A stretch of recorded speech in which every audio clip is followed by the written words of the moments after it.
Hey guys, I figured I'd do something today that I typically don't do. I'm going to show you step by step how I do removable elk antlers.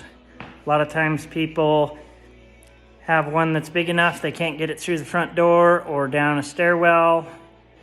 I did not come up with this method. I learned it through seminars and YouTube and whatnot.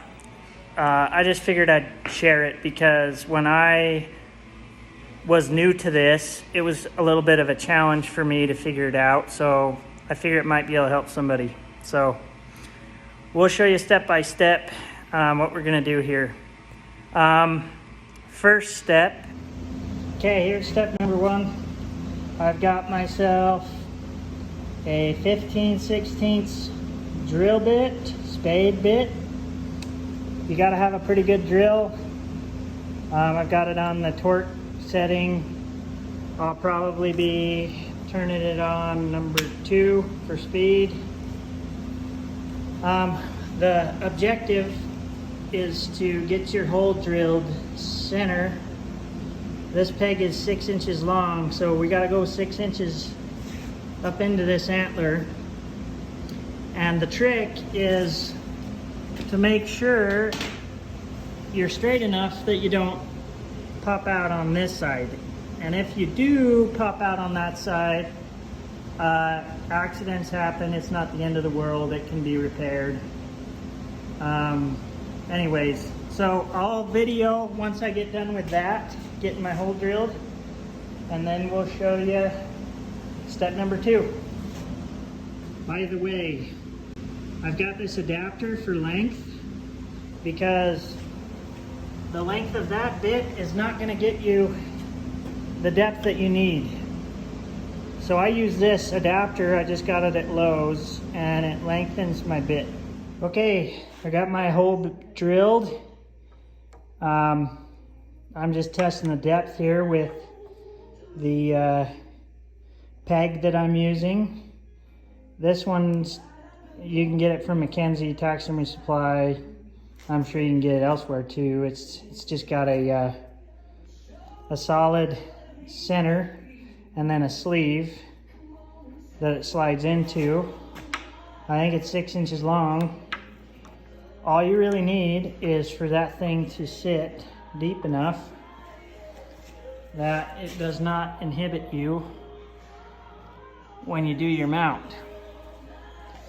So the next step is I am going to tape the end of this off so that nothing can get into the center. I'm going to remove the center of it. I'm going to put the sleeve in,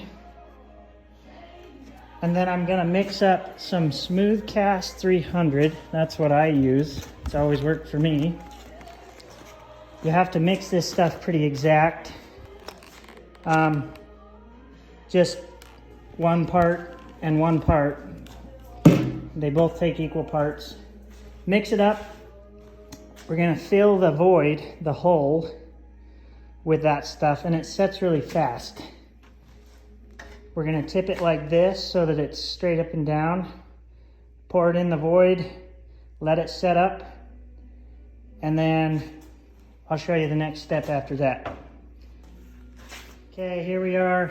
I've poured my Smooth Cast 300. Doesn't have to look pretty. It can look messy, just needs to work. I did a little test fit with the inside piece.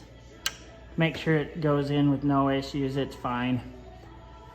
Now we're going to, I'll grab a marker and I'll show you what I do now.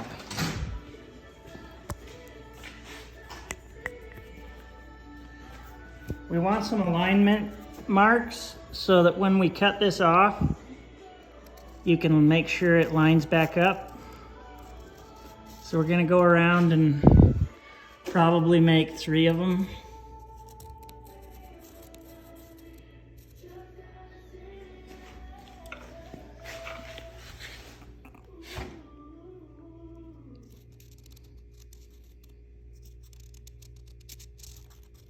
Okay.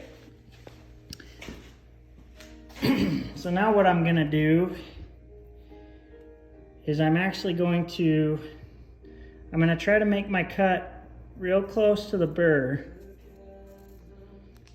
because we want to glue the cape here, and we don't want that much sticking up to minimize shrinkage when the cape is drying. So we're gonna cut halfway, and you're gonna cut it straight using, I use a metal bit on a Sawzall. Cut halfway and then come cut halfway. And it doesn't have to be straight across. It's actually better if it's kind of a point in the middle, because the antler will sit straighter if you do it that way. So when I get it cut off here in a second, I'll show you how we did.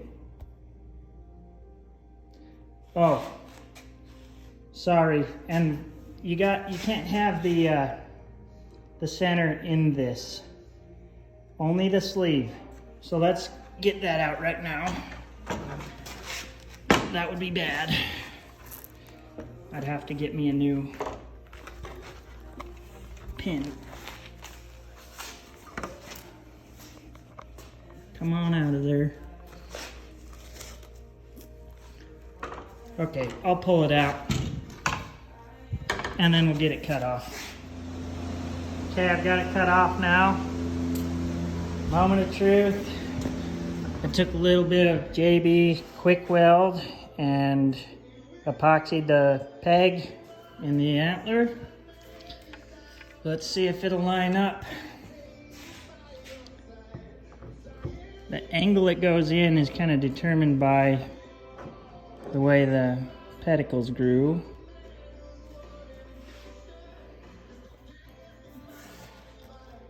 Looks like it lines up pretty good.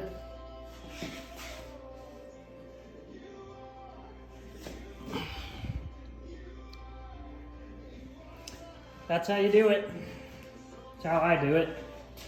Works pretty good for me. We just did one side on this because a lot of times we don't really see the point of doing both sides, just personal preference. If some taxidermists like to do both, that's fine.